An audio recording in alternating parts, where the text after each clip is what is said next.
afternoon. I am so excited. I am so happy, y'all. Thank you for coming on my platform. My name is Chastity Buckley. I'm the host of Midnight R&B Edition, homage to Midnight Love BET, where I give out my flowers to all my R&B artists, singers, and songwriters and producers. But y'all, today is the day. Y'all know I gotta get flowers on top of flowers. You know I don't play about nothing when it comes to people that come on my platform. But I'm honored to have this Grammy nominated songwriter, musician, producer, arranger. I mean, look, you got so many titles, Mr. Robinson. I don't even know where to start because you've done so much in this music industry, and I'm honored to have you on the platform. The one, the only, Mr. Donald Robinson. Thank you so much. How are you today? I am great. Thank you so much for having me. I really appreciate you having me. And Look, I'm probably gotta add composer in there too, because you know you got all in one on that as well.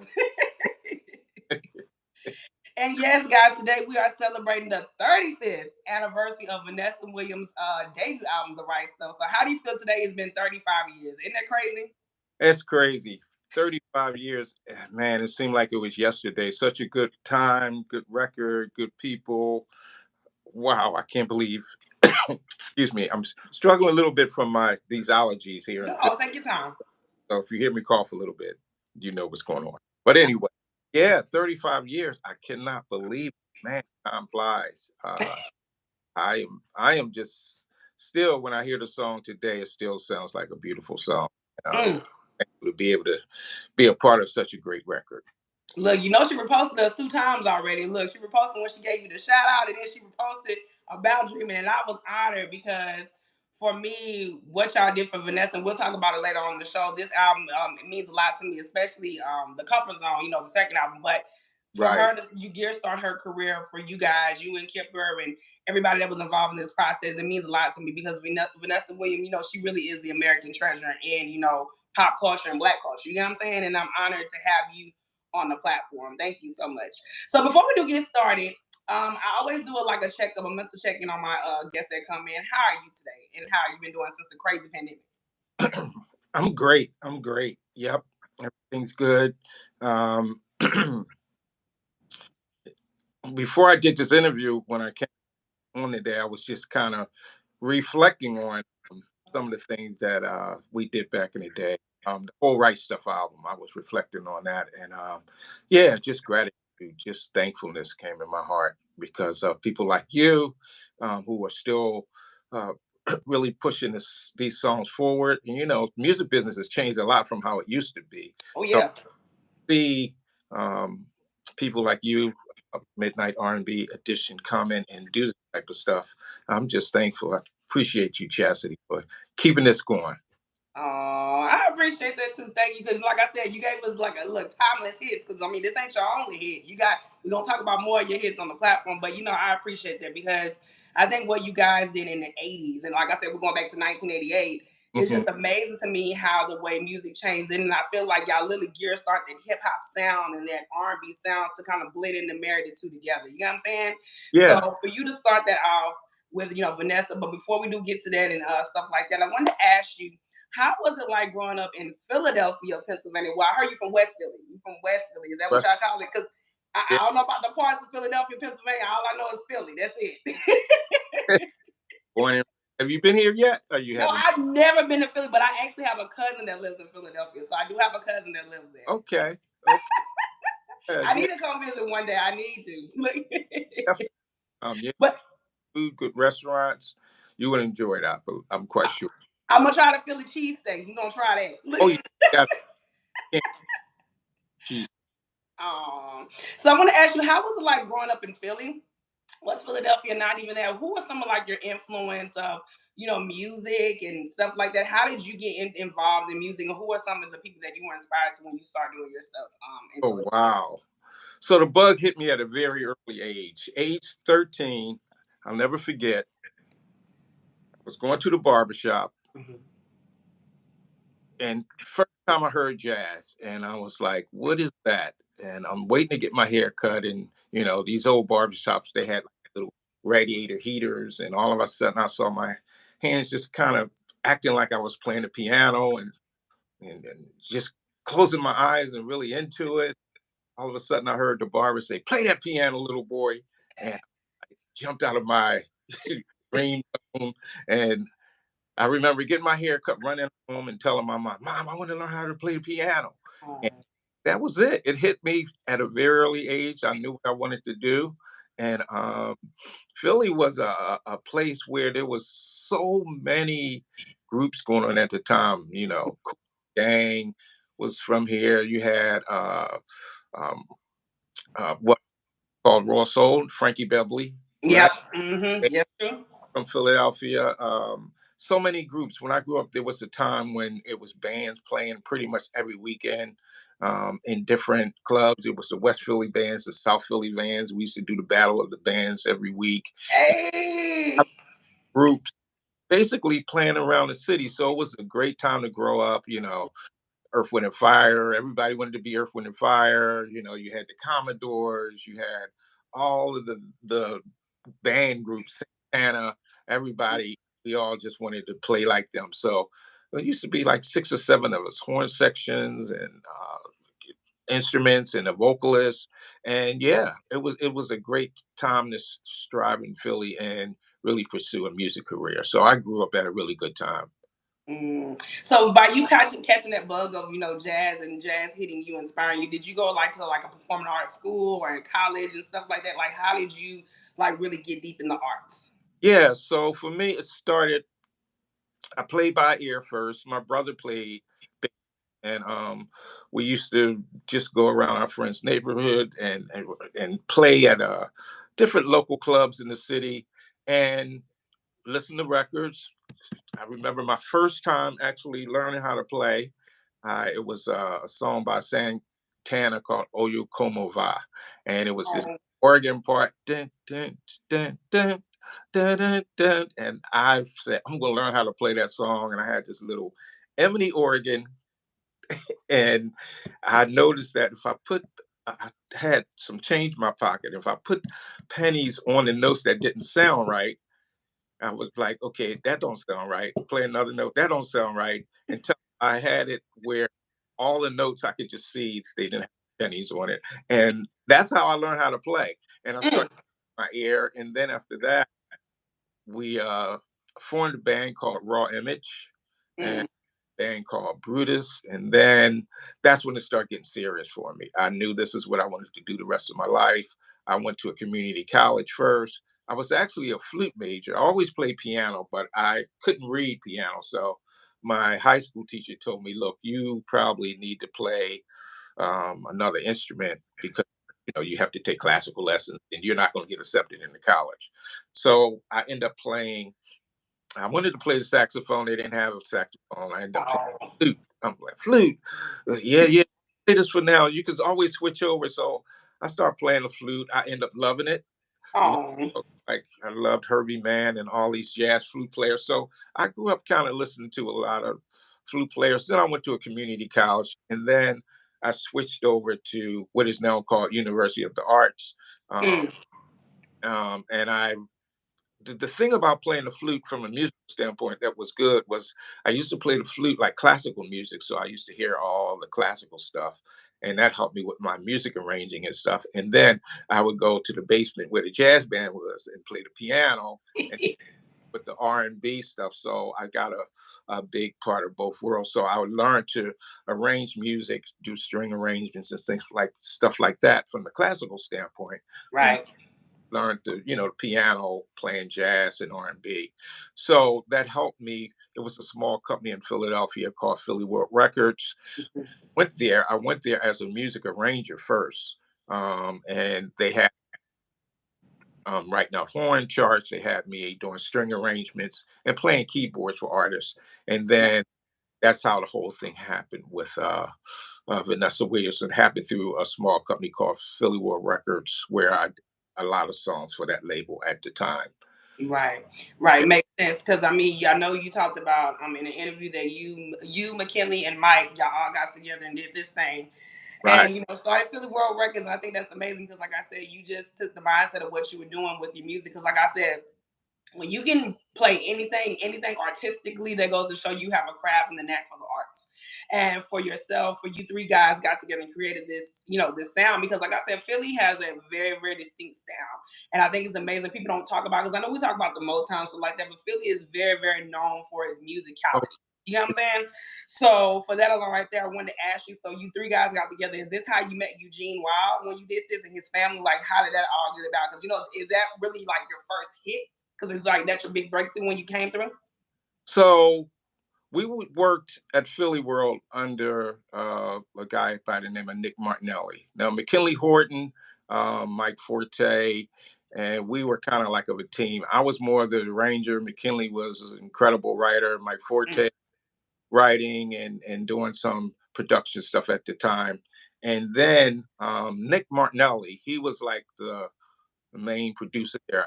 When I went to Philly World first, Nick Martinelli hired me to do like some keyboard parts, play on some records. Oh, okay. Um, um, wow, so many songs he does. Stephanie Mills, he did Mm. Loose Ends. You Got Me Hanging on a String. He did uh, uh,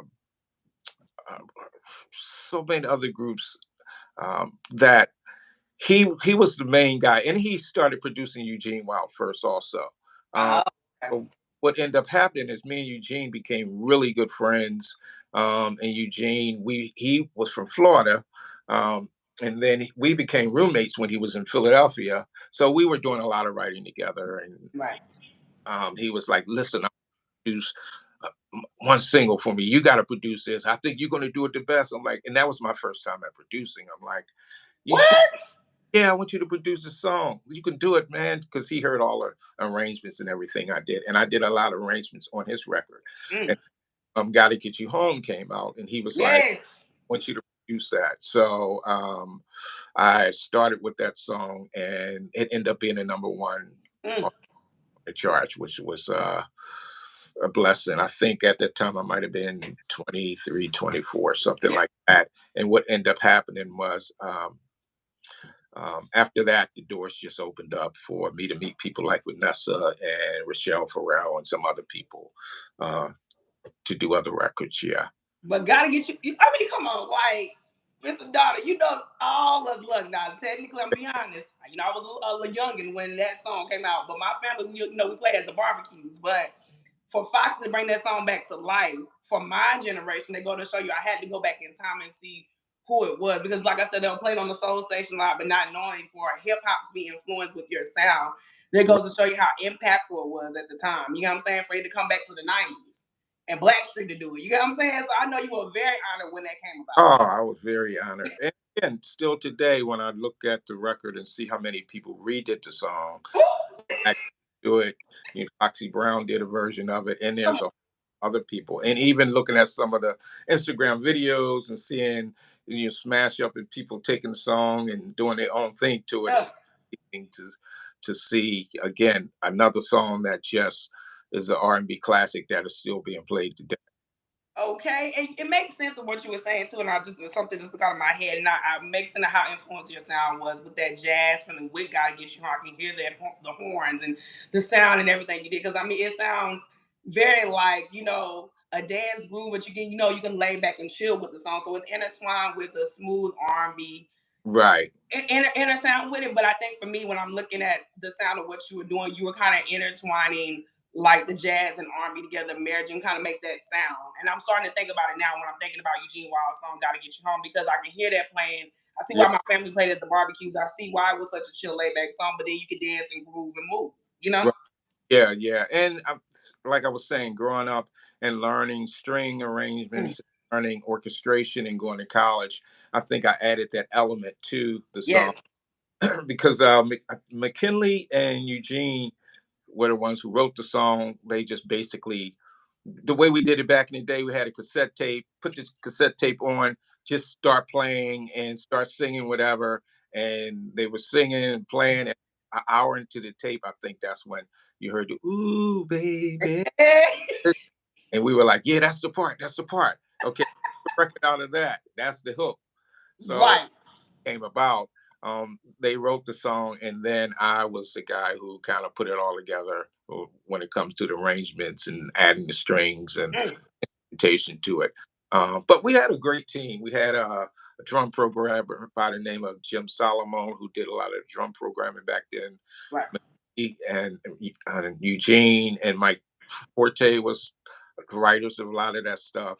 And then we had some incredible musicians, Doug Grizzly, who passed away last year. Oh, I'm sorry about that. Did on a lot of records, Tina Marie. We had Randy Boland, who is now the music director for Kim, and I know he goes out. I think they're on tour right now. They are. So yeah, and all of these guys were from Philly, so some classic and incredible talent was on these records. And then we had the singer, like I was talking about, the girl who sang "Dreaming," Yeah. Lori Fulton. We had Rochelle Farrell; she even sing background on some of the stuff that we did. Hmm. So it was a great time in Philadelphia with a lot of musicians, and Right. it wasn't in. It was teamwork. I didn't do it all by myself. I mean, I kind of came up with the arrangements and everything, but we had great people who can pull it off. And that's one of the things that I think is missing today. Now with Preach. computers, everybody, have their own little box and they're doing their own thing. So you know how you used to hear the groups back in the day where everybody had their particular sound, Right. because all of the musicians that came together. So I think every group, when you think of Ohio players, you think of Earth, Wind and Fire and all these groups, they had their own sound because of Yep. individuals that made up the group. Now we're into the era of drum machines and everything, so a lot of the stuff sounds a little more. Mhm. Outdated Yeah, or recycled. you Look. know, classic records like we made back in the day. I don't think. Yeah, I agree, and that's why for me, when I look back at a lot of stuff, and I was listening to Vanessa today, I know we're gonna get ready to talk about her. It's just like I miss that sound of fun music, but not even that raw, authentic roast. And I love it when you were just talking about with you and McKinley and Eugene, all y'all were doing. Y'all were literally making raw sounds and raw music, like we could hear the talent. I right. think now we're missing the talent, so the talent is not being projected because everybody's about a brand, and I'm like, okay, it's great to do a brand and market yourself, but where's the talent? And that's just like getting all kind of convoluted in the music industry for me personally. True, true. Yeah. Yeah, and technology plays a big part in it. I Oh, think. auto tune, raw vocal. Yeah, you can push a button now, and okay, there's my song. I got the beat. Do a little singing, a little rap to it, and that's done. Now with AI coming out, who Oh knows? God, no. Even more of just telling it what you want, and it will write you a whole song. So we got to be careful of the integrity of Yeah. music, sure that we keep that going. I think there's still underground pockets. You hear, if you dig deep enough, you hear some people doing some really musical things organic, Yeah. but it's not like it used to be back in the day. Yeah, it's really sad, and that's why for me I have to look back sometimes. That's why I have to go back into my '80s bag or my Johnny Taylor bag, because it's like I just can't connect. I'm like, I might have to go back and listen to some Spotify just to get me a groove up. Like I said, I don't deny or disrespect it. It's just the thing about it is I think they need people like you guys to come back in the forefront and kind of bring that sound in or navigate them to help them bring something in 2023. So Yeah, that's just my opinion on you, but hey, we're in the era right now. People want to do what they want to do, but I'm like, it's not working. So what can you do? right. You know what So I'm saying? the So, pros and cons of it is that people like you, yeah. where yeah, when I was growing up, Hmm. we couldn't listen to all the stuff that y'all can listen to. 90s What? music. Oh Lord. Because now, I mean, on your phone, all you got to do is go to Apple Music and put in anything you want. But Yeah. we had to actually go buy these records or hear it from somebody else. So one of the things that is good about now is that the diverse, Diversity. the music that you can listen to, that back in the day we didn't have a lot of that diversity. Because even with my kids and some of the stuff that they listen to, I'm like, how you know about that? Louis, you don't listen to him. TikTok. Such a wide range of music that y'all can listen to. So that's a good thing when you look Yeah. at that And point. TikTok's bringing it back too. So TikTok bringing it back, it's helping y'all Yeah. sales go up again. Yeah. Definitely. And everything evolves. Seems like every 20 years, people think, oh, that's a new sound. We're like, Yeah. about that was out years ago. We've been doing Right. so. That happens a lot. Exactly. I feel like that's sometimes. This is a song that's out now. I heard it when I was in high school, and I'm like, and the people I know, they was like, "You heard this song?" I said, "Yeah, I was in high school when this came out." So I'm getting that effect, Mr. Donald, with what's going on in music today. So Yep. now we're getting ready to talk about the first Black Miss America, Oh, the first Black Miss America, Miss Vanessa Williams. So I yes. wanted to ask you, how was it during the process of Dreaming? Like you said, it is a cover song by the group Win from Motown Group in 1986 that came out. So I wanted to ask you, how was it, I guess, doing now this cover song with Vanessa Williams? How did that come about, and how was the process of getting that song with Vanessa, and how did you feel when the song did do well on the charts? Wow. So the backdrop is that I met the A&R guy, Ed Eckstein, and he was familiar with, yeah, Gotta Get You Home and some other stuff that I done. So a quick story I got to tell you is that when I was working with Eugene and doing all of these records, even before then, I would call up to New York and try to get a meeting with the A&R guy, and I would be like, "Hey, my name is Donald Robinson. I'm a producer from Philly. I got a lot of songs. I'd like to meet with you." And they'd say, "Well, what do you have out?" And I'm like, "Well, I don't have anything out yet, but that's why I want to meet with you. So maybe you can help me get something out." "Oh, okay. Well, when you get something out, call us back." All Oh, right. I'm like, that catch 22. What? How I'm going to call you back if I can get something out? It didn't make sense. So, some people would give up right there. But what ended up happening was being with a small label like Philly World and us kind of coming together, Eugene, McKinley, and us all working together, we were able to put something out. So after Eugene's records start blowing up, I called back up to New York and said, oh, "Yeah, my name is Donald Robinson. Well, who are you?" I said, "Oh yeah, I have the number one song. Got to get you up." "What? Oh yeah, come on up." And I ended up getting a manager, and things started flying. So that's how Eckstein. And he was like, "Well, let me hear some material you have." So I played him things that I've done, and one of the songs was "Dreaming," that was done with the Gwen family. And it was almost a song that I didn't play because it was like, well, this was done before. He probably what? already heard that.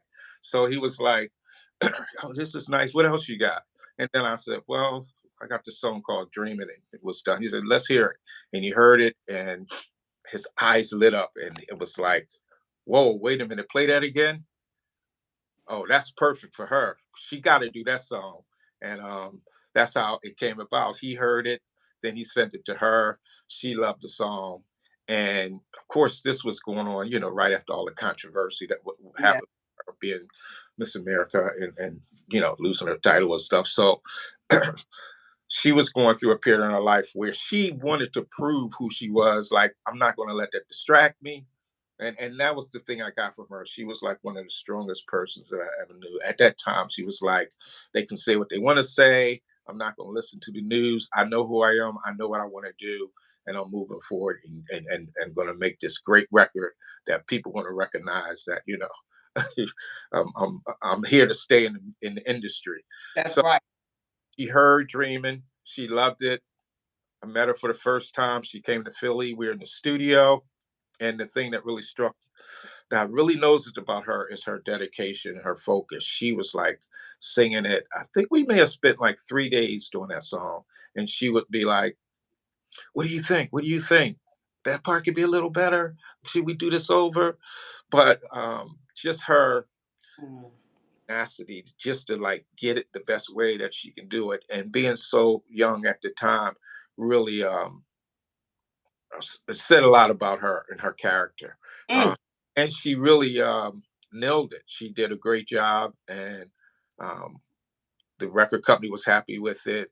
Um, so it was a really great experience working with her. Really, really cool people, and we went and did a couple other records too. Also, on her second album was a song called "Constantly" Hmm. Beautiful. that ended up doing really well in Peru. I believe it was another girl who remade that song, and it blew up pretty well over there. So, um, thing with Vanessa is every time she came to Philadelphia, either I was out of town or I couldn't make it, and everybody who went to the show the one thing I loved about her, they said she always gave you a shout out. She was like, "I did this song in Philly, at Donald Robinson, and he in the audience," and I was never there, but they were like, "Yeah, she gave you a shout out about Dreaming before she sang it," and it happened a couple of times that she was here in Philly. So hats off to her. But a pleasure to work with.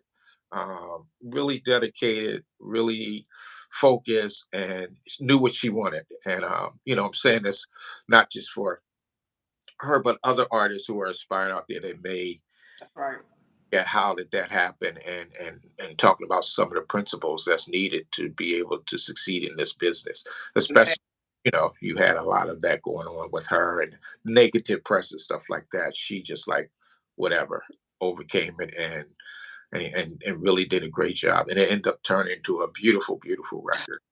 That she did. You better look, Mr. Dollar, you better preach, speak. You better stand up for Vanessa Wilson. I'm gonna stand up for her today. I mean, Mr. Robinson, when I first heard that record, I heard it a couple years ago and I heard it on TV. I was like, what is this?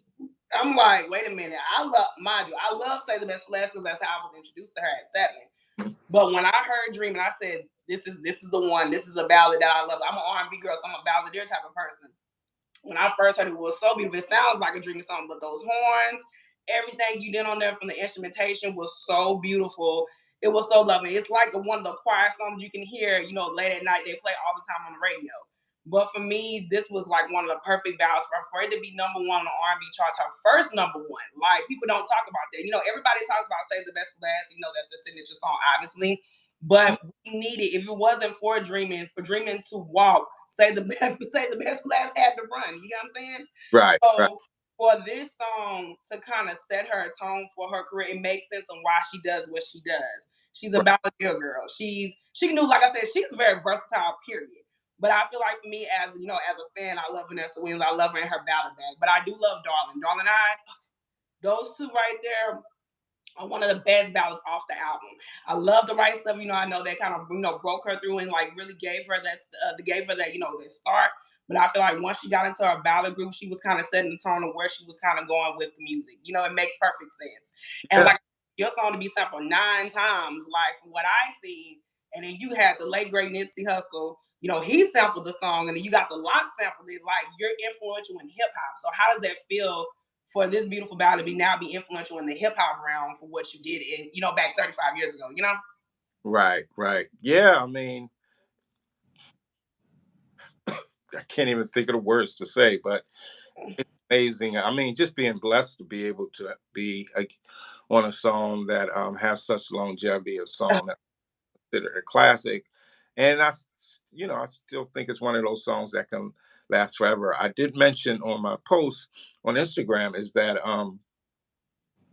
the other thing that's amazing about the song is there's a jazz standard book that we all use when we go out and play. It's called the Real Book, and they have like a vocal real book. They have an instrumental one, so it may have songs from like Louis Armstrong, John Coltrane, everybody, and that's the book that you have when you do your gigs. Well, they came out with a vocal real book, and as I was flipping through it, there it was. Dreaming was in the vocal real book. So I was like, "Are you kidding me?" I actually produced a song that made the real book.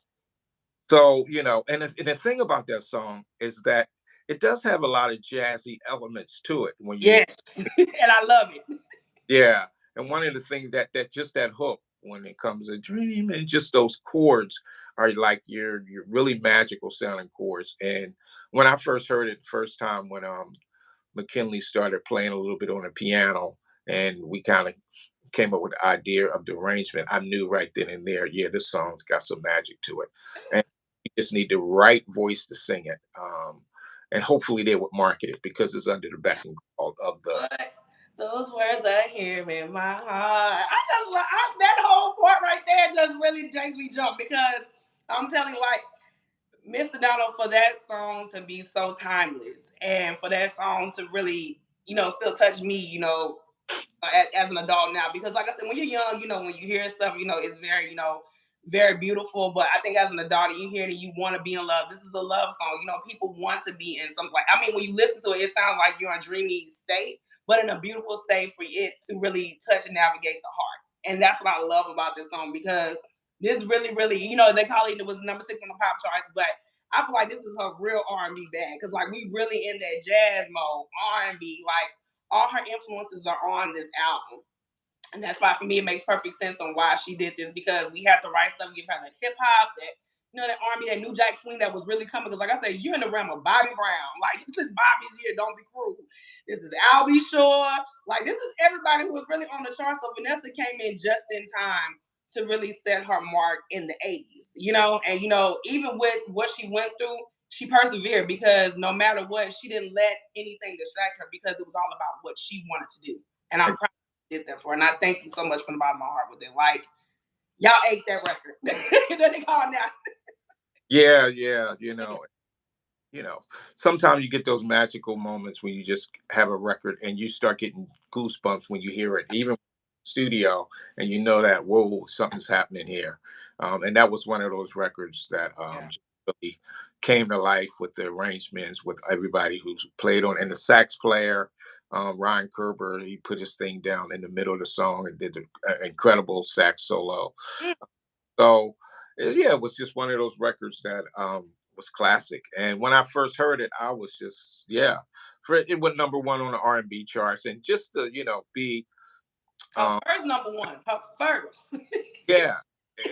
Seeing, as each week you're looking in the song is, 50, 20, then you're like, oh my gosh, I have a number 1 song. And then it crossed over to the pop side. And start at 100 charts and goes all the way down to number 6. So you're right. That was a song that really kind of was the spearhead for her to be on the pop side and open the door for her to do so many wonderful things. And save the best for last. I mean, ain't another incredible. That's my heart right now. Oh yeah, that's a great record. So but it opened the door for all of that to happen to her, and for her to have a incredible career. And like I said, even um, her just being able to kind of push through and like, hey, she went from TV, from making records to TV, and then to Broadway and all kinds of stuff. So it was a great time. Yeah. And that's why you still here to this day. That's why Dream will always be one of those records for her. She has to play at a concert, especially for us, our people. All right. Gotta play Dreamer. Like Vanessa, girl, if you ever see, you gotta play Dreamer. That's the jam. Like we know Yeah. you gotta say the best for last, but that R&B, Dream is everything, and I love it, Mr. Robinson. And thank you so much for that. So I have another question to ask you. Since you made a lot of timeless hits, and then the album did go gold. Congratulations on the album going gold for the right stuff. You made, gotta get you home tonight for Eugene Wilder. And I did not know you did home with Stephanie Mills. I did not know you were a part of that. Like, Yeah, I was a part of the music arrangement for that song. yes, Yeah. these Stephanie Mills, come on now, like you cool in my books. Yeah. And you did 2 songs for Rochelle off her album. Yep. A lot of beautiful timeless hits that you did, and you did stuff for the late great Grover Washington. Rest in peace to him. Rest in peace to him. I wanted to ask you, what is the key to making a hit record? And if you know that, what is your favorite hit from your catalog? I wish I knew the key. When you hear it, you have there's so many things to making a hit record. From the music standpoint, the ingredients you need. When you think of people like Prince and Michael Jackson and Stevie Wonder, you have great lyrics, right? You have great melody. You have a great voice to sing it, right? And the music is great. So those 4 things, you got to have great lyrics, you got to have a great melody, you got to have a great singer and great musicians to pull it off. Right. Those 4 ingredients, but everything starts with the song first, I agree. because I don't care how much production you have. It's like I used to saying, like, if you can have the best production in the world, but it's like shiny poop. Okay, it could be shiny, be good, but if it is good, it don't make a difference. So start with the song. We start with the song, and then once you have the song, then you look at all those ingredients, finding the right singer, finding the right musicians. Um, so that's from a musical standpoint. But when you look at what really makes a hit, then you got to look at the business side. You got to look at the ocean side. You got to look at who's behind the record, who's helping the record really be pushed, because a lot of it's not just how good the record sounds. We hear many records and we're like, oh my gosh, what record is that? I can't believe nobody's hearing this. You hear this? How come this is not a hit? Well, it's probably because the other side, the promotion side, the business side, I put yeah. Or sometimes we'll hear a record that's just not that great, but it's like a big hit because you hear it over and over and over again. So there's somebody behind that record that's really pushing it and pushing it. So you got to have those two. You got to have the right.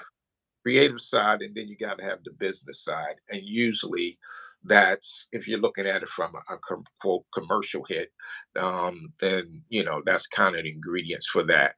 And I think during that time when we were only focused on, you had to have a label. Now it's Yeah, totally put stuff out yourself, so you have so much stuff out there now. But back then you had to have a label, you had to have an A&R team, you had to have the people who really make a record work, and they exactly. had the same page to make it work. So I think it's a combination of a lot of ingredients Yeah, to making a hit. And yeah, we didn't even talk about the financial piece, the money that you pay all of these people. right.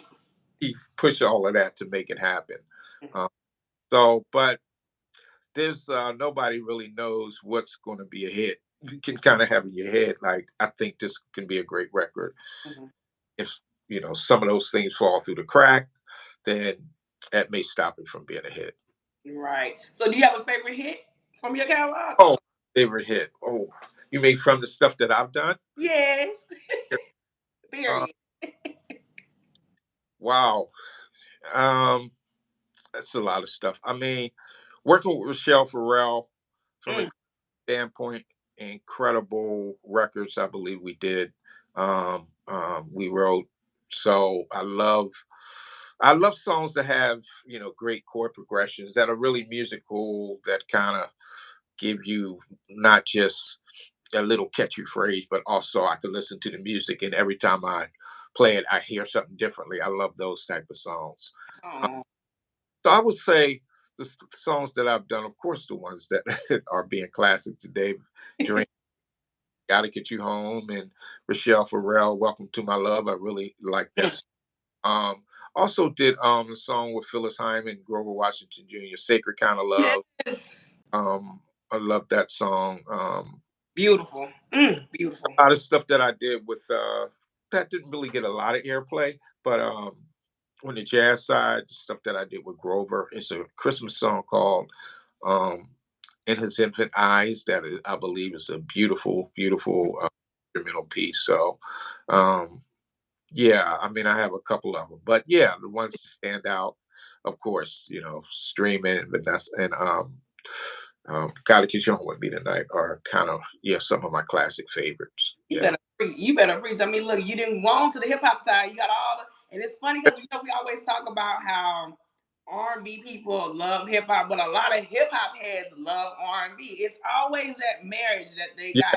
yeah, A lot of rappers love R&B, so it's very amazing how your music is very influential into music. Because, like I said, you can take a hardcore rapper and make him love R&B, and I love yeah. They'll sample it and use that part that they like, and really come up with a whole new spin, and I'm all for that. Yeah, you better yeah. look. Get sampled like you always look. People don't understand how you've been getting sampled. Hey, I'm not complaining about the residual income that comes in from all of that. So That part. sample as much as you want. That's great. Yep. Yeah. That's right. Get your money, get your coins. Look, thank you so much, Mr. Dotto. So I want to ask you, what are you currently doing now in 2023 with all your amazing stuff you've done in your legacy? What are you doing right now? Yeah. So right now I'm actually there's a couple of things that I'm doing. One is I've started a company called Donald Robinson Studios. I'm Studio owner. I forgot to say that in the introduction. Studio owner. with my LLC I just put together, and basically I always had a heart for encouraging young talent and people trying to get in the business. So I have an umbrella of things, and the three tiers that I focus on. One is creating, which Mm, falls under the songwriting, the record production, music arrangements, helping people do that. Motivating, having people have the right mindset, because a lot of it is we meet a lot of talented people, but sometimes they just don't have the right attitude, or either they're too headstrong and you can't tell them nothing.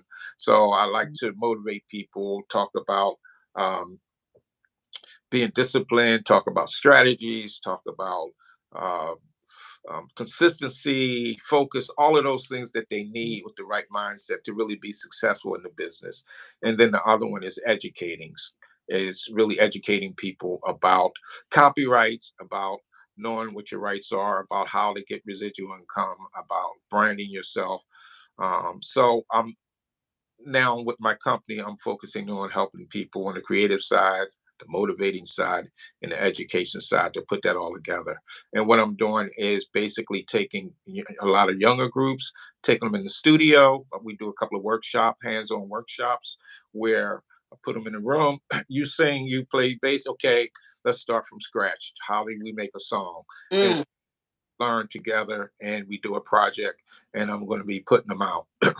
So I'm going to start these workshops. The first one starts in August. If you go to DonaldRobinsonStudios.com, you'll find out more about it. So I'm doing that. Also, some of my own instrumental songs that have just been kind of sitting that I haven't put out myself. I decided, because we're in this streaming um, Yeah. side of life and the technology, it's easy to put your own records out. I'm going to put out some of my products myself, as well as looking at um, the um, music supervisors, getting songs placed in movies and things like that. I did get a song placed in Netflix about a year ago, Oh, and congratulations. talking to music supervisors about getting more placement because, like I said, I love doing arrangements and strings and horns, and that kind of falls right into the whole movie and TV sync side. So I'm looking at that, and also just consulting people who, hey, I got questions about the business. Can you help me? So through my website, DonaldRobinsonStudios.com, they can contact me and set up a consultation call. That is that is amazing. You better expand your brand, and I love it because even though times have changed, Mr. Donald, you still Uh-huh. times and I love that because I interviewed Troy Taylor too, the amazing Troy Taylor, and he's the same way. Like y'all are definitely with the times. One thing I've learned about, especially with producers, y'all are very tech savvy, so y'all are gonna fit with the times and understand how music has changed throughout technology. And I think it's amazing because for you guys to have that stronghold to understand how music has changed, but still be with the times and still get placements in movies that speaks volumes. You never stop, and I respect that so much about you, so much about you. So thank you so much. And I have one more last question. No problem. Today is the beautiful anniversary of the First Black Miss America, Vanessa Williams. The Yeah. day album, The Right Stuff. If you had to describe one word about this beautiful, timeless album today, what one word would it be? Whew. Oh man, it's hard to do that in one word, but um, I think the word would be beautiful. Just beautiful. Yeah, that would be the word. Yeah, and again, see, I can't do one word, but You can thankful. do another word. You can do another word. Just to be able to, like I said, be a part of a product. And as entertainers and creative people, sometimes we got to always look back and look at those things because we can be so much into just moving ahead and things aren't moving as fast as I want and this and that we don't look back and see what Yeah. we have accomplished. So I think that is key for us as creators, not just in the music business, but people as yourself. Always look back at what you have accomplished, and don't get into a zone where we're just so focused on moving forward that Right. and being so stressed about trying to make something happen. I got to do this. I got to do that. Why does this whole thing that we can't look back and be like, well, wait a minute, and look at those things we have accomplished and those things that we have done. So for me, even here being here and talking to you, and you being open as you are and listening to my story, I really appreciate that. So I appreciate this time being with you. Oh, well, my word for this album is victorious. I think this is a victorious album. This album set Vanessa Williams' career on fire. One thing I love about this album, it was very versatile for who she is. Exactly like you said, she was Broadway singer, actress. She did everything of what she always said her career to be.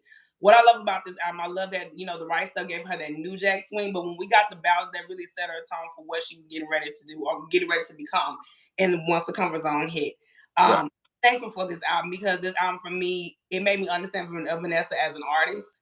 But not even that, she respected people that really helped her career.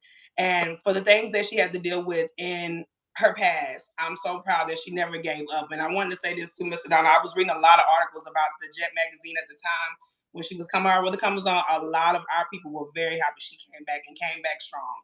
And everybody, I would say probably 4 or 5 articles I read, everybody said this was her victory album. And I agree 100%. And I'm proud that she did this for Vanessa Williams because for me as a young Black woman, and I love Brandy with all my heart, but without Vanessa Williams, the first Black Miss America to set the tone for a lot of the Black women that came after her, it goes to show you that Vanessa means something in R&B. And I'm truly, truly proud that you did Dreaming for her. And I'm honored to have you on the platform. This is a beautiful 35-year memory that I will forever hold in my heart in 2023. But I'm so honored and I'm thankful. I wanted to say, do you have any last word before we end today's beautiful convo of the 35th anniversary of The Right Stuff? I would just two things. One is if people want to get in contact with me, if they need help, they can reach me at, as I said, DonaldRobinsonStudios.com. If you're looking for record production, if you're looking for just someone to talk to about how do I move forward, a strategy. I've been doing this for a while. I've seen the music business change. I understand the new dynamics of how things work. So please get in contact with me. That's number one. And the second thing is that, again, thank you so much. Thank you so much. It's a pleasure meeting you. Beautiful smile and Oh, thank you. stuff that you're doing is amazing. Keep doing what you're doing. Anytime you need me or you want to, any way I can help you, please feel free to give me a call.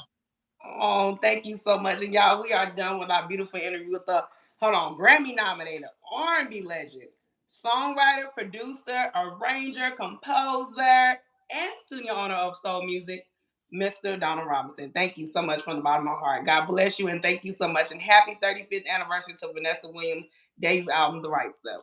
Thank you guys for joining me. Thank Bye. you. Here.